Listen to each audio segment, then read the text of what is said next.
पावसाळ्याचा season आणि रविवारचा सुट्टीचा दिवस. मग काय, 4 मित्र गोळा केले आणि फिरायला बाहेर पडलो. दुथडा भरून वाहणाऱ्या नदीवरील पूल ओलांडून आम्ही बरकीकडे निघालो. बरकी म्हणजे कोल्हापूरपासून अवघ्या 50 किलोमीटरवर असणारा खूप सुंदर असा धबधबा.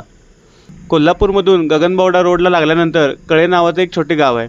त्या गावातून उजवा टर्न घेऊन सरळ आत गेल्यानंतर साळवडी, पाटपन्हाळा आणि कारंजपेंड अशी छोटी छोटी गावे पार करत आम्ही बरकीपाशी पोहोचलो.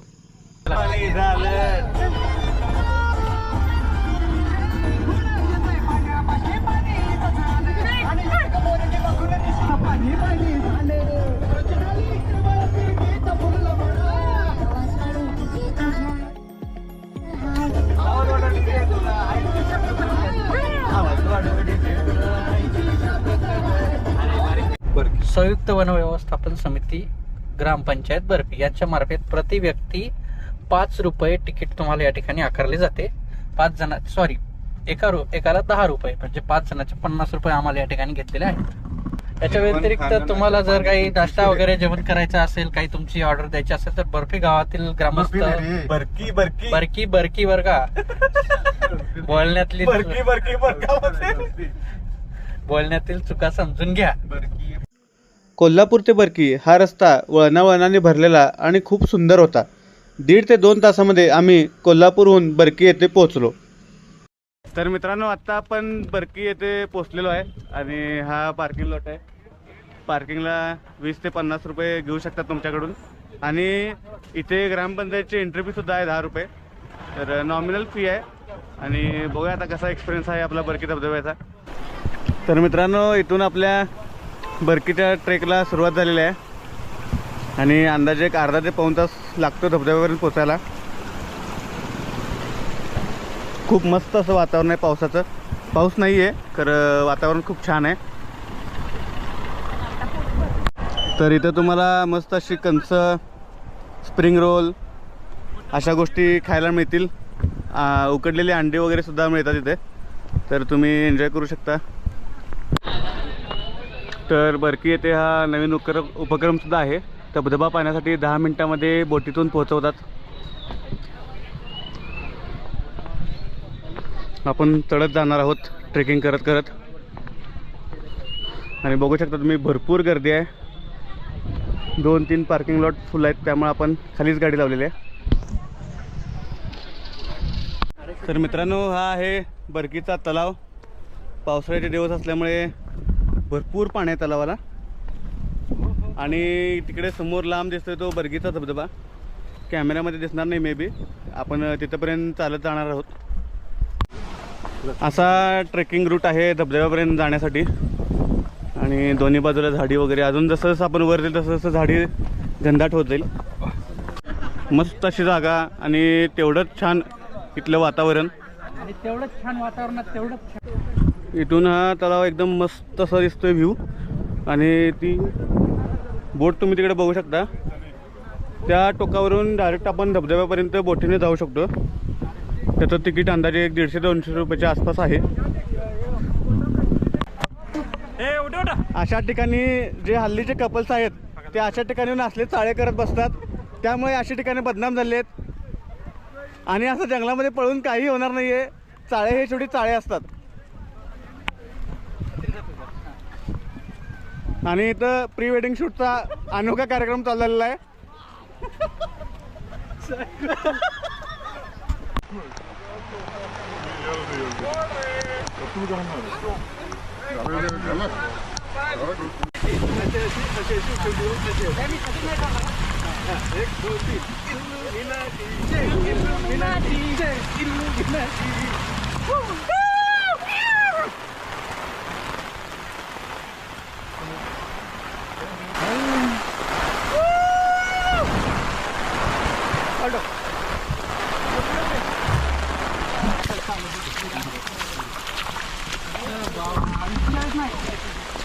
त्याच्यामुळे म्हणतो आपण जिम लावायची. जमलं का? रेनकोट आणायला पाहिजे होता.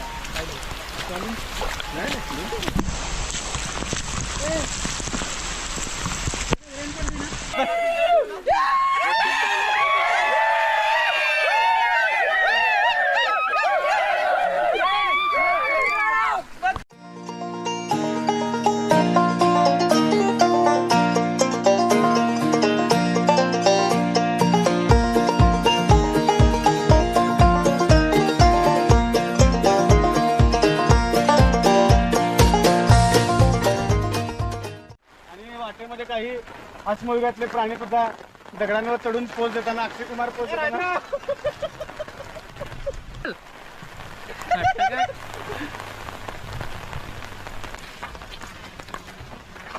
तर इथे जंगलामधून जाताना रस्ता वगैरे अजिबात चुकू नका.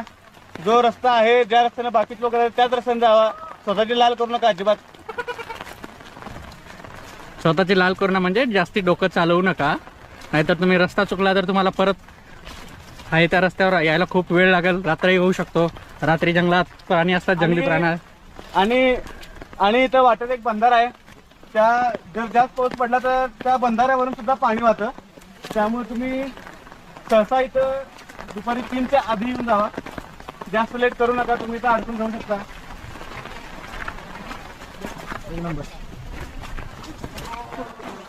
तर इथे एका बारक्या आकाराचं शेल्टर आहे. तिथं तुम्ही कपडे वगैरे चेंज करू शकता, थोडा वेळ आराम करू शकता. आणि संपूर्ण जंगलाचा भाग आहे, तुम्ही चारी बाजूला बघू शकता.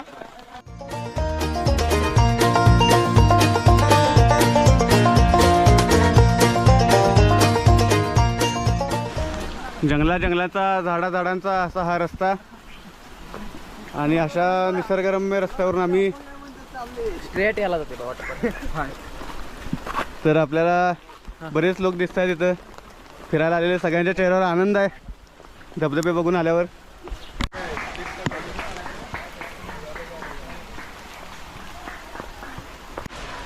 धबधबा अजून इथून 500 मीटरवर आहे. धबधबा खूप छान आहे. बस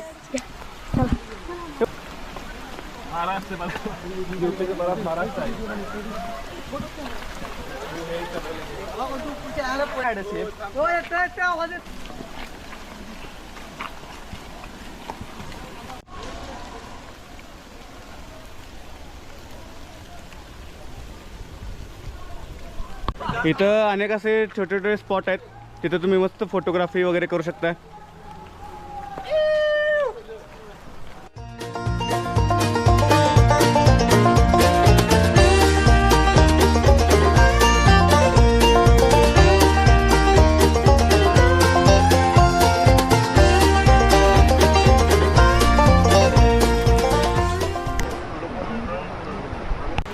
तर इथून 2 रस्ते फुटतात. एक जातो तो मोठ्या धबधब्याकडे आणि दुसरा जातो लहान धबधब्याकडे, जिथं आपण भिजू शकतो. पडलेल्या झाडांचे अवशेष त्यांच्या इतिहासाची ग्वाही देताना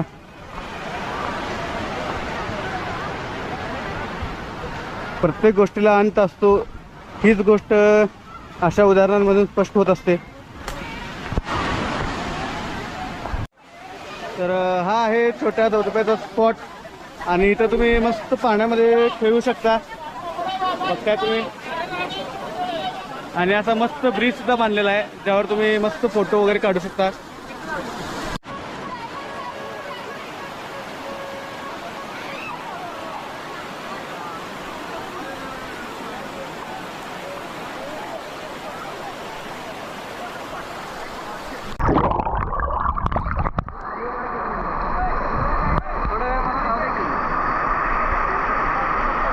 छोटा धबधबा बघून झाल्यानंतर आपण आता इकडे चाललोय मोठ्या धबधब्याकडे.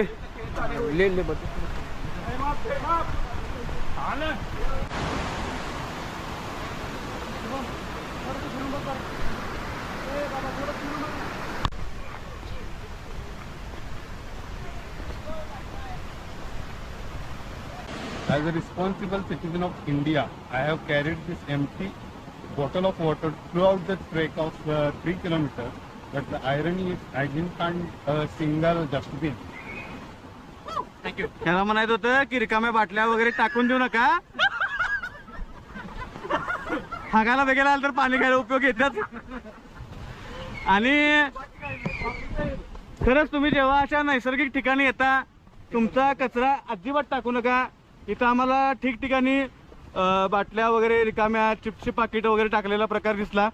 तर अशी गोष्ट कृपया करू नका. खूप सुंदर निसर्ग आहे आपला, आणि त्या निसर्गाचं संरक्षण जतन हे आपणच केलं पाहिजे.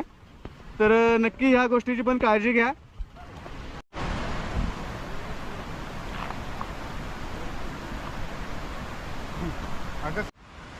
तर मित्रांनो, आता आपण धबधब्याच्या जवळ पोहोचलेलो आहे.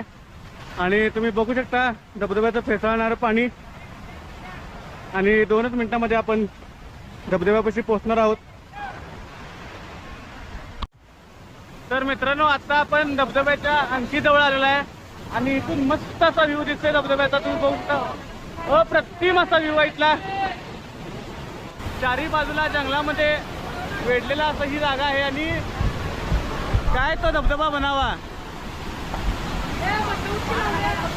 अति सुंदर असा धबधबा इथं.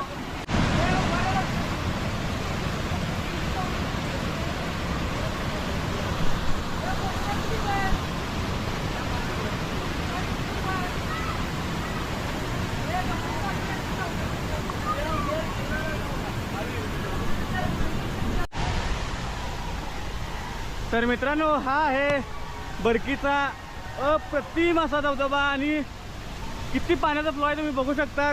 खूप सुंदर दृश्य आहे हे.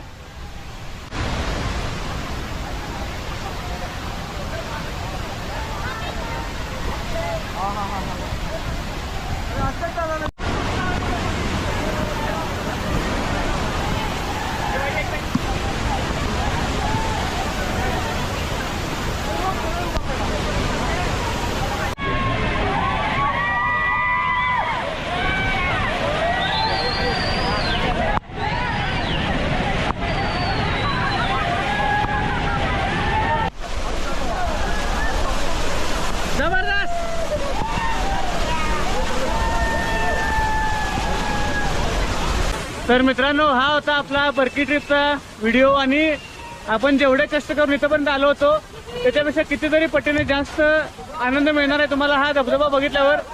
खूप अप्रतिम असा धबधबा आहे आणि प्रत्येकाने नक्की बघायला यायलाच पाहिजे. मित्रांनो, व्हिडिओ आवडला असेल तर लाईक करा आणि तुमच्या मित्रांबरोबर शेअर करा आणि बरकी ट्रिपचा प्लॅन लवकरच बनवा आणि जास्तीत जास्त लोकांपर्यंत हा व्हिडिओ पोचवा आणि चॅनल सबस्क्राईब करा आणि बेल आयकॉनवर क्लिक करा जेणेकरून तुम्हाला नवीन व्हिडिओचे नोटिफिकेशन मिळत राहतील. थँक्यू. व्हिडिओ आवडला असेल तर लाईक करा, शेअर करा. सबस्क्राईब करा, बेल आयकॉन विसरला तर देव पावणार नाही.